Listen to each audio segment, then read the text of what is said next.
Hello guys, I am advocate Dishank from Dishank law academy. आज हम बात करने जा रहे हैं यहाँ पर बेल से रिलेटेड सेक्शंस करेंगे।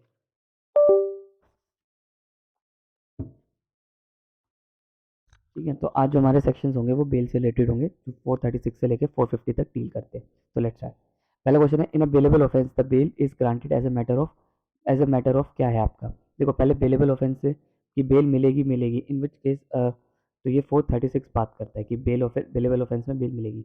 इन a bailable offence the bail is granted as a matter of right. क्या ये मैटर ऑफ राइट है आपका? तो ये है इसका आंसर, सी है। अच्छा देखिए, बोथ ए एंड बी। ठीक है, तो बाय पुलिस ऑफिसर भी दे सकता है और आपका कोर्ट भी दे सकती है 436 में।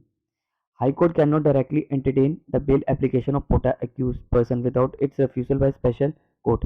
यानी कि हाई कोर्ट जो है वो आपका कैन नॉट डायरेक्टली एंटरटेन नहीं कर सकता बेल एप्लीकेशन किसकी, पोटा की, ऑफ अक्यूज की, without its refusal bye session court, जब तक पहले उसे सेशन कोर्ट ने रिफ्यूजल ना कर दिया।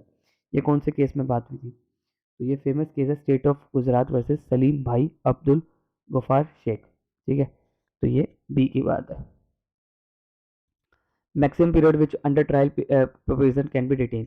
यानी कि एक अंडर ट्रायल प्रिजनर को आपका कब तक कर सकते हैं, तो इससे रिलेटेड पहले सेक्शन जान लो, 436 ए डील करता है। ठीक है, तो उसको मैक्सिमम आप कितना कर सकते हो, उसे कर सकते हैं not more than half of the maximum period. ठीक है, not more than the half of the maximum period punish of the set offence. पर इसका भी एक प्रोवाइजो ये है, बट अगर पीपी ने सेटिस्फाई कर दिया कोर्ट को तो वो आपका पूरा भी कर सकता है, पर ज़्यादा से ज़्यादा, ये मैं इसको प्रोवाइजो बता रहा हूँ, वैसे इसका आंसर तो सी है। और ज़्यादा से ज़्यादा उसको कितने टाइम के अंदर क्लियर नहीं कर सकता आपका पूरी पनिशमेंट, जब तक उसने बकायद ली, फिर उसके बाद तो और पनिशमेंट नहीं हो सकती। जैसे मान लो उस ऑफेंस की पनिशमेंट 3 साल है और उसने 3 साल ही कोर्ट में है, फिर तो खत्म ही है, फिर तो पक्का मिलेगी। पर इसका प्रोवाइजो ये है कि अगर उसने तीन half maximum of the period of punishment for the set offence, तो इसका आंसर वैसे सी है। Which of the provision shall deal with the under trial prisoner, तो उसे 436 ए डील करता है। देखो 436 क्या कहता है, 436 बात करता है बेल इन बेलेबल ऑफेंस। 436 ए बात करता है आपका maximum period for under trial prisoner की बात करता है। ठीक है, 437 ए क्या बात करता है, when bail may be taken in case of non bailable offence में। और 437 क्या बात करता है आपका, व्हेन 437 क्या बात करता है आपका, when bail may be taken in case of non bailable offence. और 437 ए बात करता था आपका bail to require accused to appear before next court of appeal. देखो 436 तो क्लियर है, 436 ए क्या कहता है, 436 से कहता है कि अंडर ट्रायल का मैक्सिमम कितने टाइम तक रह सकता है वो। ठीक है, 437 ए क्या कहता है, 437 ए कहता है आपका कि bail to require accused to appear before next appellate court, कि नेक्स्ट अपीलेंट कोर्ट के लिए उसे बेल मिल जाएंगे। और 437 क्या कहता है, 47 कह रहा है when bail may be taken in case of non bailable offence. Non bailable offence में कैसे बेल मिलेगी? ठीक है, नॉन बेलेबल ऑफेंस में कैसे बेल मिलेगी, 437 डील करता है। In which of the following case the Supreme Court of India opined that bail in surety and the jail is exception? तो ये बात बोली गई थी आपका Motiram versus state of MP में। ये बात किसने बोली थी, Motiram versus state of MP में। In a bailable offence, in a bailable condition can be impose, क्या कंडीशन इम्पोज करी जा सकती है बेलेबल ऑफेंस में? ये condition can be impose granting bail by the court only. क्या है इसका आंसर? तो इसका आंसर है आपका C, no condition can be impose while granting bail bye police officer और कोर्ट। कोई कंडीशंस नहीं लगाई जाएगी। ठीक है, तो कोई कंडीशंस नहीं लगाई जाएगी। तो इसका सेक्शन कौन सा है, 436। Under which of the criminal procedure code which factor is not relevant for consideration of bail. इनमें से कौन सी चीज जो है वो आपका कंसिडरेशन ऑफ बेल नहीं मानी जाएगी? तो इसका आंसर है इकोनॉमिकल स्टेटस ऑफ इन्फॉर्म। ठीक है, पर एब्सकॉन्डिंग की भाग सकता है, ये भी चीज़ देखी जाएगी। ठीक है, ग्रेविटी ऑफ ऑफेंस भी देखा जाएगा। ठीक है, बट आपका इकोनॉमिकल स्टेटस नहीं देखा जाएगा इन्फॉर्मर का और विक्टिम का। तो इसका आंसर सी है। ठीक है, नॉट ढूंढना था ना मैं तो। In bailable offence a person may be release on bail if such person is, अगर पर्सन जो है वो बेलेबल, अ वुमेन और ए सिक और इन्फर्म। तो एक आपका नॉन बेलेबल पर्सन में may be release on bail, वो पर्सन आपका जो है वो रिलीज हो सकता है बेल पे, इफ सच पर्सन इज, अगर वो सच पर्सन क्या है, वुमेन है, सिक है और इन्फर्म है। ठीक है, तो इसका आंसर क्या है आपका, बोथ ए एंड बी है, तो इसका आंसर डी है। Power of to grant anticipatory bail can be exercise by. अब एंटिसिपेटरी बेल क्या है, आपके एंटिसिपेटरी बेल कब कब होता है, तो high court and court of session, high court and court of session में आपका ये बेल देखी जाती है, ठीक है। Power to grant anticipatory bail can be exercise by high court and the court of session both. तो डी है इसका answer. For the purpose of section 436 CRPC, a person arrested shall be क्या है उसका राइट कि प्रेज्यूम to be indigent person, कि 436 में अगर कोई पर्सन अरेस्ट हुआ बेल में तो उसको प्रेज्यूम करा जाएगा कि वो इंडिजेंट पर्सन है अगर उसने बेल एक हफ्ते में given enable to give bail within 1 week of his arrest, अगर उसके अरेस्ट पे उसने एक हफ्ते तक बेल नहीं ली तो उसे इंडिजेंट पर्सन माना जाएगा, यानी कि प्रॉपर पर्सन माना जाएगा, प्रॉपर मतलब यानी कि गरीब आदमी माना जाएगा कि भैया ये ना दे सकता बेल। इसका आंसर बी था। 436 ए, 436 ए लिखा है of criminal procedure code provide the grant of a bail to an accused pending trial if, अगर पेंडिंग ट्रायल है तो आपका 436 क्या कह रहा है, 436 ए बात कर रहा है maximum period of under trial prisoner का, provided grant of bail can accuse pending trial if, pending trial if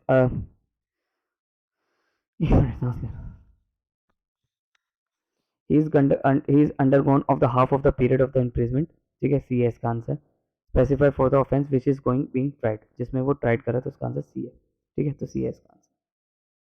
what is the maximum period of imprisonment of releasing on bail under section 436 A, तो 436 ए में वो कितना imprisonment है, तो इसमें वो रह सकता है आपका मैक्सिमम आपका रह सकता है 1/2 ऑफ द 1/2, ठीक है, तो इसका आंसर क्या है B. In case of non bailable offence under section 437, 437 बात करता है आपका when bail may be taken in case of non bailable offence, ठीक है, bail taken with non bailable offence the magistrate can release the person produce before him on bail, तो उसे आपका कब बेल पे छोड़ा जा सकता है, तो उसे छोड़ा जा सकता है आपका इफ द अगर कोई अक्यूज है आपका किसमें नॉन बेलेबल ऑफेंस में, ठीक है, the magistrate can release a person produce before him on bail, उसे कब छोड़ा जा सकता है if the offence punishable with the imprisonment of up to 10 years, अगर 10 ईयर्स तक की पनिशमेंट है। If the person does not appear to be guilty of offence, अगर वो डज नॉट अगर वो गिल्टी नहीं है कौन से ऑफेंस का, डेथ पनिशमेंट का और आपका इम्प्रिजमेंट लाइफ का। If the person is not previously convicted of the cognizable offence, कि उससे पहले वो प्रीवियसली कन्विक्टेड ना हो किसी कॉग्निजेबल ऑफेंस का, with the death imprisonment for life imprisonment और 7 मोर और ऑल ऑफ देम, इसका आंसर वैसे ऑल ऑफ देम है, ठीक है, तो ये सारे के सारे रीजंस बनते हैं। Provision relating to bail require accused to appear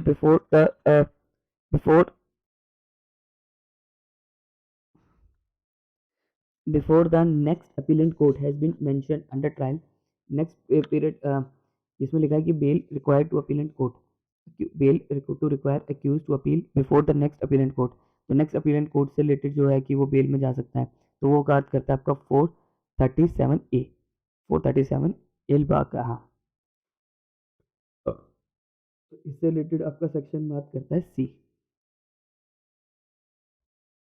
और 436 बेल इन बेलेबल ऑफेंस 437 ए बाल करता है, तो सॉरी इसका आंसर सी है। 436 ए बात करता है आपका maximum period of under trial, 438 anticipatory bail की। As per the provision of section 437 of CrPC the jurisdiction of the cancel of the bail vest we, यानी कि मान लीजिए जुडिक्शन का कुछ है, the magistrate only where the magistrate has orderly release on bail, तो कह रहा है कि magistrate only where the magistrate has order to release on bail, कह रहा है कि 437 में 437 क्या बात करता है आपका bail in non bailable offences में, ठीक है, तो जुडिक्शन टू बेल वेस्ट कहाँ पर लगेगी आपका, बेल जो लगेगी वो लगेगी the magistrate only where the magistrate has order to release on bail, वही मैजिस्ट्रेट ऑर्डर दे सकता है जो where the magistrate has order to release on bail, ठीक है, तो 437 बात लिखी।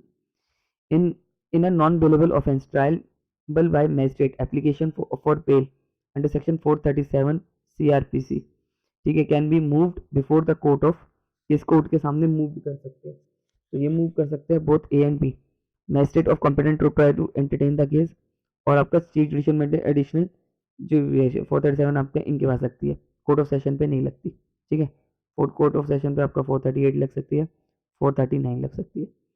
bond to execute by an accused as per the section 437A criminal procedure code shall remain in force, 437 का जो बॉन्ड रहता है ठीक है, 437 का जो बॉन्ड रहता है वो कब तक रिमेन इन फोर्स में रहता है?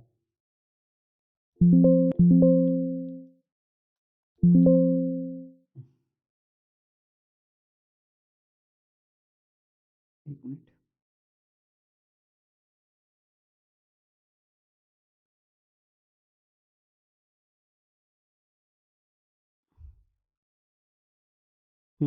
तो 437 का जो बेल वो रहता है, बेल बॉन्ड, ठीक है, वो कब तक, बॉन्ड जो रहता है वो कब तक आपका रिमेन इन फोर्स में रहता है? तो वो रहता है आपका रिमेन इन फोर्स 6 मंथ्स के लिए। ठीक है, तो वो कब तक रहता है? 437 ए का bail to require accused to appear before next week 6 months के लिए रहता है। ठीक है, 6 मंथ्स। हमारी वीडियो देखिए, बहुत अच्छे से समझ आएगा आपको ये, सीआरपीसी के इसमें जाके।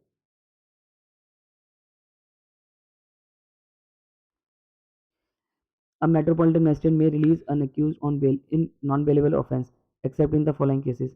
एक मैजिस्ट्रेट आपका किन में से आपका नहीं छोड़ सकता नॉन बेलेबल ऑफेंस में? तो इसमें वो, अगर देखो एक्यूज जो है, ठीक है, वह there is a reasonable ground, अगर कोई रीजनेबल ग्राउंड है for believing that he has been guilty of an offence punishment death. अगर मान लो एमएम के पास पावर नहीं है, अगर ऐसे एक्यूज को छोड़ने में, वो अगर गिल्टी है, ठीक है, डेथ मतलब यानी कि उसे मर्डर के केस में, लाइफ इम्प्रिजमेंट के केस में लेकर आया, देयर रीजनेबल ग्राउंड है believing that he has been guilty of cognizable offence, यानी कि वो कोई कॉग्निजेबल ऑफेंस में पहले प्रीवियसली कन्विक्टेड हो चुका है, जो 7 साल तक का केस है। He has been previously convicted two और more occasional cognizable case punishable with 3 years, यानी कि दो ऐसे केसों में पहले पहले प्रीवियस कन्विक्शन हुआ, उसमें उसे 3 साल वाले केस में हुआ था, फिर प्रीवियसली दूसरे वाले कन्विक्टेड हुआ जिसमें 3 साल के लिए और हुआ था, तो उसमें आपको उसका नहीं करना। उसका आंसर डी है। In a case of application for bail is fixed by accused who is alleged to have committed an offence under section 476 AB 376 AB the Indian penal code and accuse an application, तो उसकी application का क्या process रहेगा? ये वैसे basically rape case से related है, तो उसका प्रोसेस रहेगा mandatory give notice, mandatory notice देना पड़ेगा बेल एप्लीकेशन का बिफोर ग्रांटिंग बेल, पहले बेल देने से पहले आपको नोटिस देना पड़ेगा। किसको? पीपी को दे देना पीरियड ऑफ 15 days, 15 दिन के अंदर अंदर। ठीक है, from the date of the notice, जिस दिन से नोटिस हुआ है आपका सच और एप्लीकेशन, यानी कि सिंपल सी बात है, इसका आंसर वैसे ए है कि रेप के केसेस में 15 दिन के अंदर अंदर जब से आपको एप्लीकेशन कोर्ट में लगी है, ठीक है, तो पीपी को नोटिस देना पड़ेगा, उसके बिना बेल नहीं मिलेगी।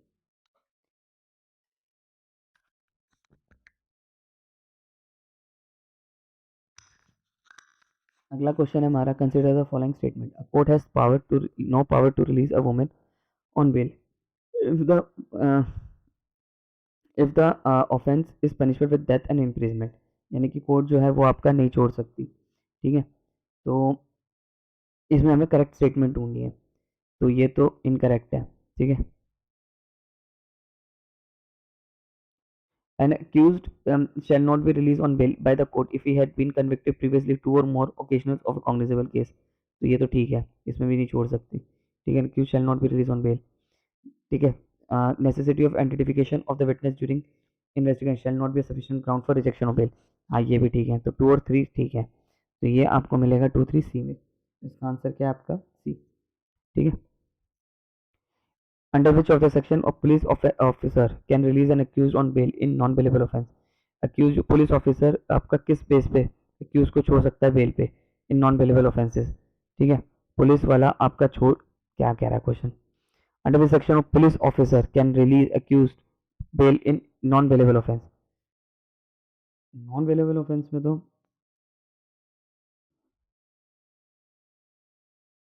गलत है आपका ये question, under the section of police officer can release an accused on bail in non bailable offence, गलत है, क्वेश्चन ही गलत है वैसे।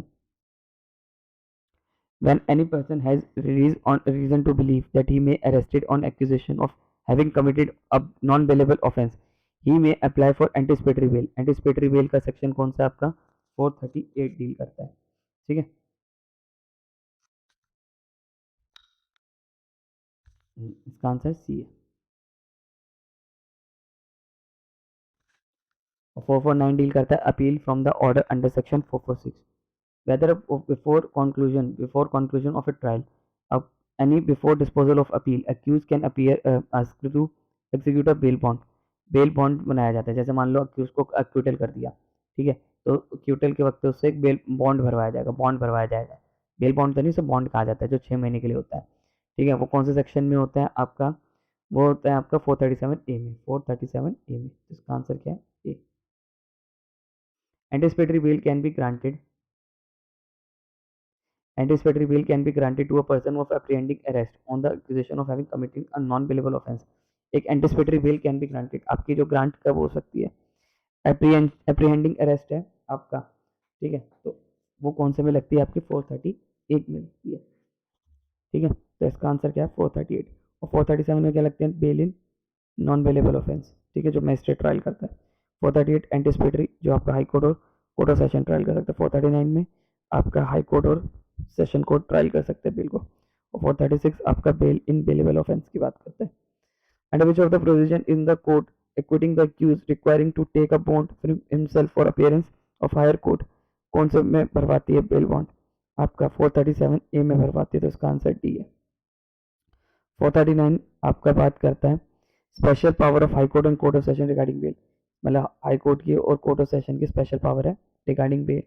436A बात करता है आपका maximum period under trial period को कितने टाइम तक रख सकते हो आप। और 436 बात करता है बेल इन बेलेबल में। 437A बात करता है आपका bail in to required and before next court of, तो इसकी बात करता है टी। इसका आंसर क्या है, T. When any person has reason to believe that he may be arrested on any accusation of having committed a non-bailable offense, when any person has reason to believe है कि वो non bailable offence में है, he may apply to the higher court, वो high court को लग सकता है court of session for the directing under section 438 of a criminal procedure that in event of such arrest he may be released on bail, उसे bell पे छोड़ सकता है। कोर्ट में on such application issue direction, court इस पे क्या issue direction कर सकता है, तो वो कैसा है कि no arrest until further order.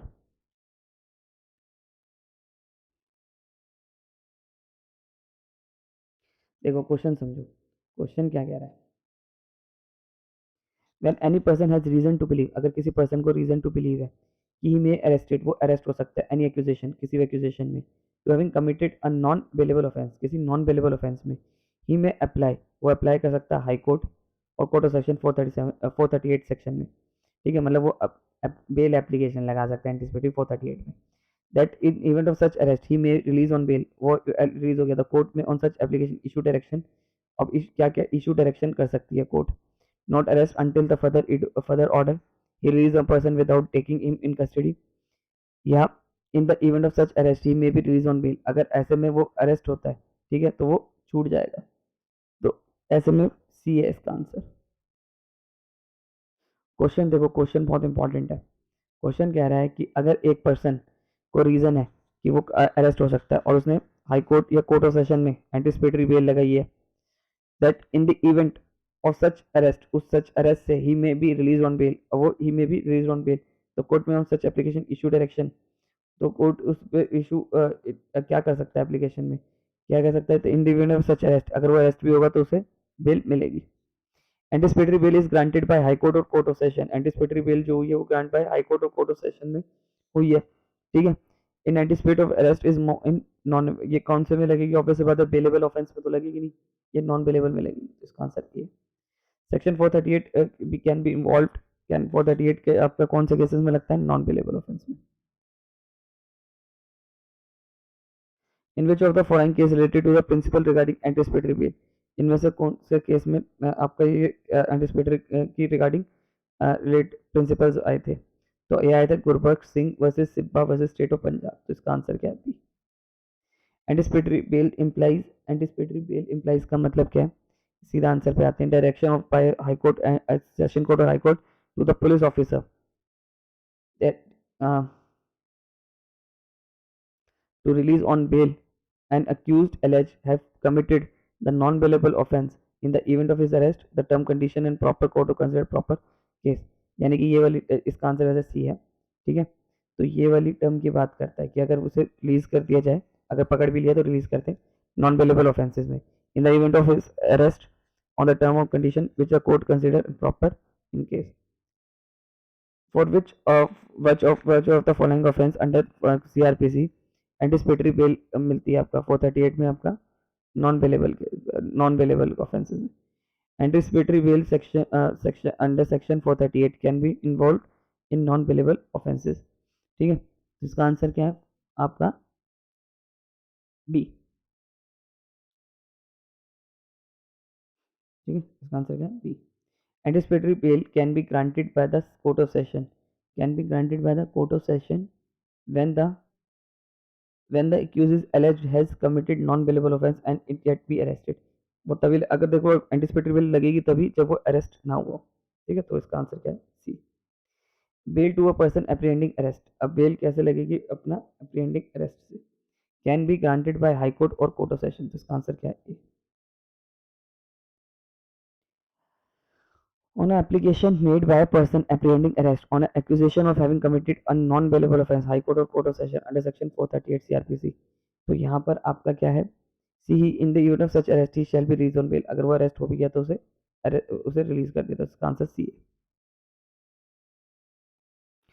Application of anticipatory bail may be grant made before high court और कोर्ट ऑफ सेशन बी और सी, तो इसका आंसर है D. Provision related to anticipatory bail आपका किससे रिलेटेड करता है 438, तो इसका आंसर तो वैसे भी है। 439 बात करता है आपका हाई कोर्ट और कोर्ट ऑफ सेशन को पावर है, स्पेशल पावर्स है रिगार्डिंग बेल। 438 anticipatory bail. 437 बात करता है आपका bail in non bailable by cases in जो मैजिस्ट्रेट बेल देगा नॉन बेलेबल ऑफेंसेस में। और 436 बात करता है आपका bail in bailable offences. Jurisdiction to the bail under section 438, तो किसके पास पावर है आपका हाई कोर्ट के पास पावर है और court of session. The court of session and the high court और not the court of magistrate, तो डी है इसका answer. Which one of the following statement is not correct, इसमें से कौन सी स्टेटमेंट इनकरेक्ट है। Anticipatory bail may be granted, anticipatory bail may be granted कब हो सकती है on possibility of accusation of non bailable offence, इनमें नॉट करेक्ट। नॉट करेक्ट ढूंढना है तो हमें सी है on possibility of accusation non bailable offence. ठीक है, इसका आंसर सी। अच्छा दिख ही रहा है। एंटिसिपेटरी बेल अंडर सेक्शन 438 ए यानी कि एंटिसिपेटरी बेल से रिलेटेड बात कर रहा है, तो इस आपका एंटिसिपेटरी बेल किससे रिलेटेड है। A direction to be release a person on bail issue before a person is arrested और एप्रीहेंशन अरेस्ट, तो यही बात है इसकी आंसर की। एंटिसिपेटरी बेल एक्ट 438 में भी ग्रांटेड, कौन ग्रांट कर सकता है आपका C. Which court will grant anticipatory bail, C है इसका answer. Can anticipatory bail be granted to the respect of bailable offences and if at what circumstances, क्या आपका anticipatory bail आपका इनमें लग सकती है। anticipatory bail can not be granted in bailable offences, उसके लिए तो मतलब ही नहीं होता ना, तो एक है इसका answer. The power of A the power of A grant anticipatory bell under section 438, ये 438 की एंटिसिपेटरी बेल आपकी कहाँ लगती है, तो इसका आंसर है T. Which one of the following is case related to anticipatory bail, इनमें से कौन सा केस आपका एंटिसिपेटरी बेल से रिलेटेड है। Dinesh Dalmia versus CBI. ठीक है, दिनेश दालमिया वर्सेस सीबीआई वाला जो केस है वो आपका एंटिसिपेटरी बेल से रिलेटेड है।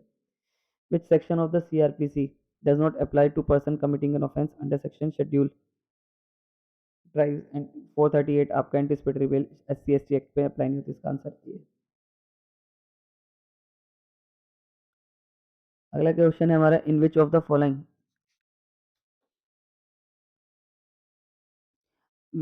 in which of the following cases in which of the to which of the following to which of the following cases provision section 438 criminal procedure code shall not apply, इनमें से आपका कौन सा 438 का जो है किस पे अप्लाई नहीं होता, तो सी बात करता है आपका 376(3) के ऑफेंसेस में आपका एंटिसिपेटरी का बेल का प्रोविजन अप्लाई नहीं करता, तो इसका आंसर क्या है सी।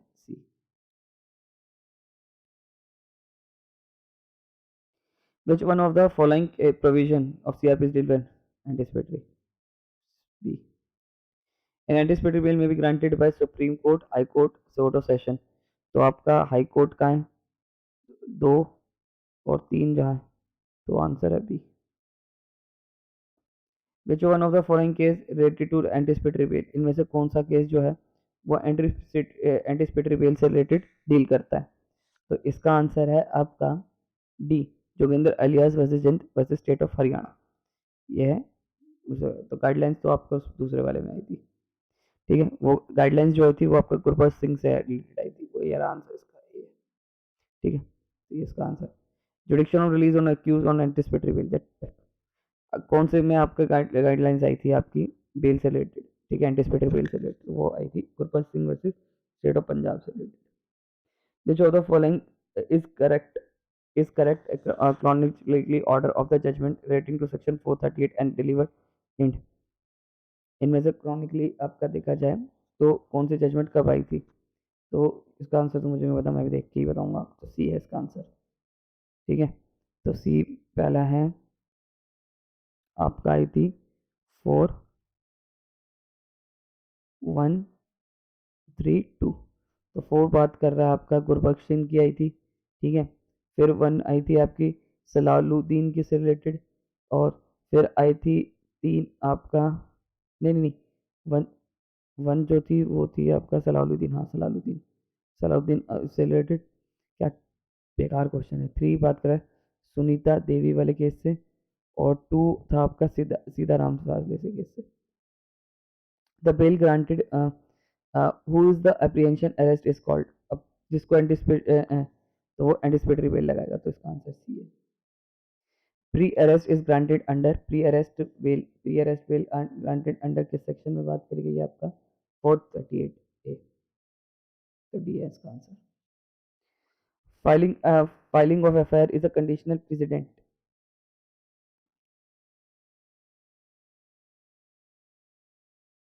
filing of FIR is a condition precedent that exercise the power of 438 criminal court is true or false, is a false, ये आपका कोई प्रेसिडेंट नहीं है, तो बी है इसका answer.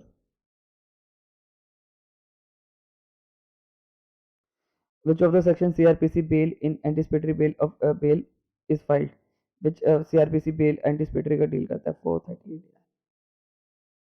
order of granting anticipatory bail becomes operative, ये क्या है, प्रायर अरेस्ट से पहले, तो इसका आंसर है on arrest. order of granting anticipatory bail becomes operative on arrest, operate अच्छा ऑपरेटिव पूछा है, कब ऑपरेट में आएगी, ऑन अरेस्ट, अरेस्ट ऑपरेट में आएगी, तो आंसर ए है इसका। whether any condition imposed by magistrate when related any person on bail can be set aside or modified if yes, which of the provision, मतलब अगर मान लो कोई प्रोविजन, अगर कोई कंडीशन मैजिस्ट्रेट ने लगाई है तो उसको सेट असाइड कहाँ से कर सकता है, तो इसका आंसर बी है, ठीक है। 439 में स्पेशल पावर है हाई कोर्ट को, कोर्ट ऑफ सेशन को, कि मैजिस्ट्रेट से लगाई हुई बेल को मॉडिफाई ऑल्टर कर सकते हैं। विच of the following court can set aside modify, तो आपका हाई कोर्ट, इसका कोर्ट ऑफ सेशन, इसका आंसर ए है।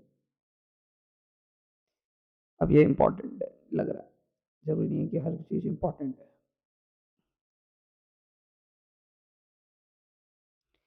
In a case of state in a case the state want to apply for cancellation of bail of accused, state चाहती है कि cancel हो जाए बेल accused की। As per the decision of the Supreme Court of India, State West Delhi Administrative Judge Sanjay Gandhi, which of the following may be appropriate ground for seeking cancellation of bail? Cancellation of bail का सबसे बढ़िया ground क्या है? That the court सी है इसका answer है, that the court granting the bail had not taken into account of the fact of cooperative of co non-cooperative of the accused investigation during the period anterior of the grant। देखो seeking cancellation अगर ये वाला ground है C वाला, ठीक है, that the court granting the bail had not taken into account the fact non cooperative accuse investigate during the period of bail interior of grant, तो ये वाला रीजन बन सकता है आपका कैंसिलेशन बेल का, कि मतलब भैया ये कोर्ट के साथ कॉपरेट नहीं कर, पुलिस वालों के साथ कॉपरेट नहीं कर रहा है इन्वेस्टिगेशन में, तो इसका आंसर क्या है सी, ठीक है। ये आपका इस वाले केस में है।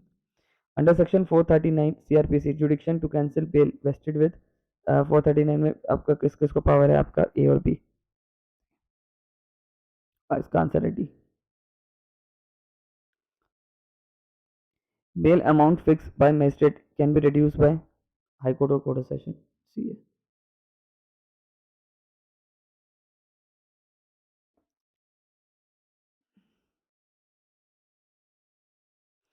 A person is arrested and remanded to judicial custody for the offence of theft.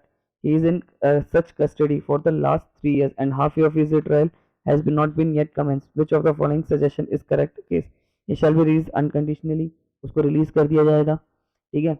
He shall not be released unless the bail, जब तक उसकी bail move ना हो जाए. He shall be released on bail only when he remained in custody for half of the maximum. जब तक उसकी half maximum punishment हो जाएगी, then उसे छोड़ा जाएगा, ठीक है. तो इसका आंसर क्या है? सी. As per the provision of the CRPC method in 2005, a surety has declared a number of accused whom, मतलब श्योरिटी को डिक्लेयर करना पड़ेगा कि वो कितनों की श्योरिटी दे चुका है, ठीक है. ये वाला सेक्शन, ये चीज किस सेक्शन में बात करी गई थी आपका? ये बात करी गई थी आपका,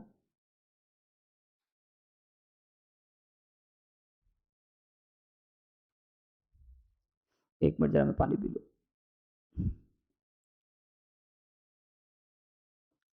हाँ, ये वाली बात करी गई थी आपका 441A में, ठीक है.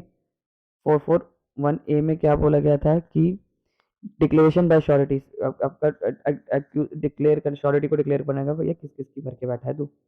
Any condition imposed by magistrate when release on bail, any bail person on bail, any condition imposed by magistrate when releasing any person on bail can be set aside, modified by Supreme Court, can be modified when. So C is the answer, modified by the Supreme Court and High Court, sorry, High Court and Court of Session.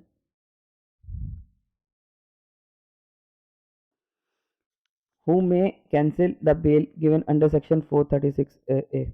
436 में कौन bell cancel कर सकता है?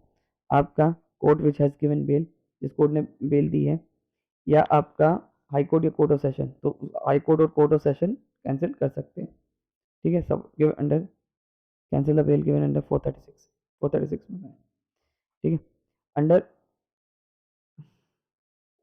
Under provision of the court issue a warrant of arrest against the person released on bail and require him to furnish sufficient sureties. अब देखो इसमें क्या हुआ, which court, the court issue a warrant of arrest, इस court ने issue करा warrant of arrest against the person released on bail, जो bell पे रिलीज था, and require him to, और उसे रिक्वायर करा गया कि वो फर्निश करे क्या, आपका सफिशिएंट बेल बॉन्ड. तो कौन से सेक्शन के तहत बोला गया ये बोला गया आपका डी, यानी कि 443 के तहत, ठीक है. तो इसका आंसर क्या है? D.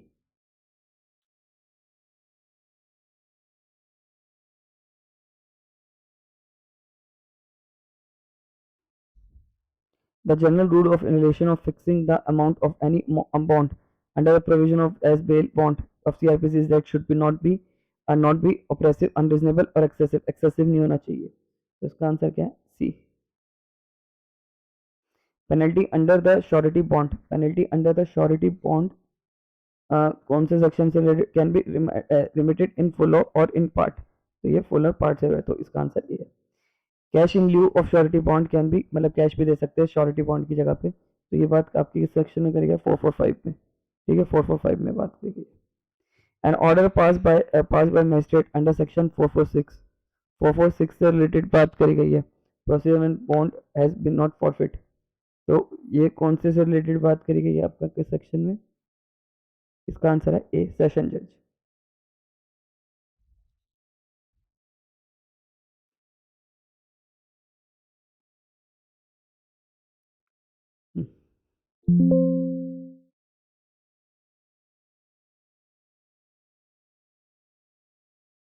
As per the provision of CRPC, surety can be sentenced to civil imprisonment in default of payment of, मतलब जो श्योरिटी है उसे सिविल इम्प्रिजमेंट में भेजा जा सकता है.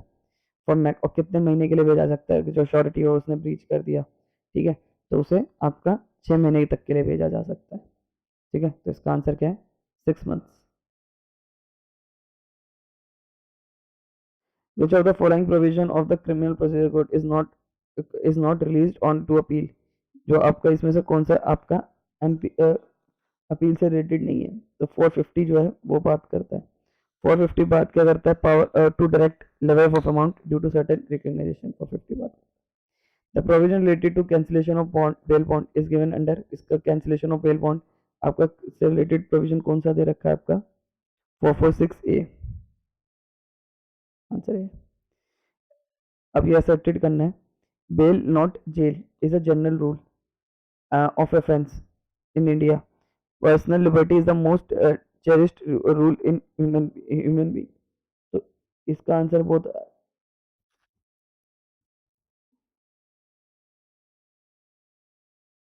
तो इसका आंसर है आपका A, both on are are two सही है। और ये आर जो है वो करेक्ट एक्सप्लेनेशन ऑफ ए की है, तो इसका आंसर ये। The liability of a surety under surety bond is, liability क्या होगी श्योरिटी की, श्योरिटी अंडर इट इज, तो उसकी होगी आपका both A and C. Mutually exclusively, mutually exclusive of the liability of accused under this personality bond and contingent on the liability of the accused under the uh, limited amount of surety। तो इसका answer C है।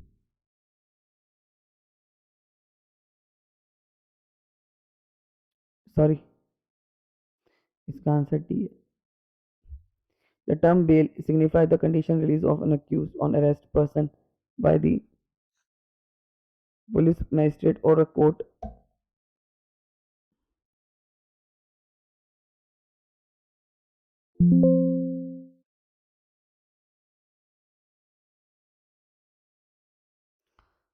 which of the following is not correct regarding the provision of bail। bail और bail in bailable non bailable offenses से related इनमें से कौन सी बात सही नहीं है। The bail cannot be granted of the accused who may be required been identified by the witness। मतलब टीआईपी के बेस पे आपकी बेल नहीं रोकी जाएगी, तो इसका आंसर सी है। ठीक है, आई होप आपको मेरी वीडियो पसंद आई हो। वीडियो पसंद आई हो चैनल को सब्सक्राइब करिए।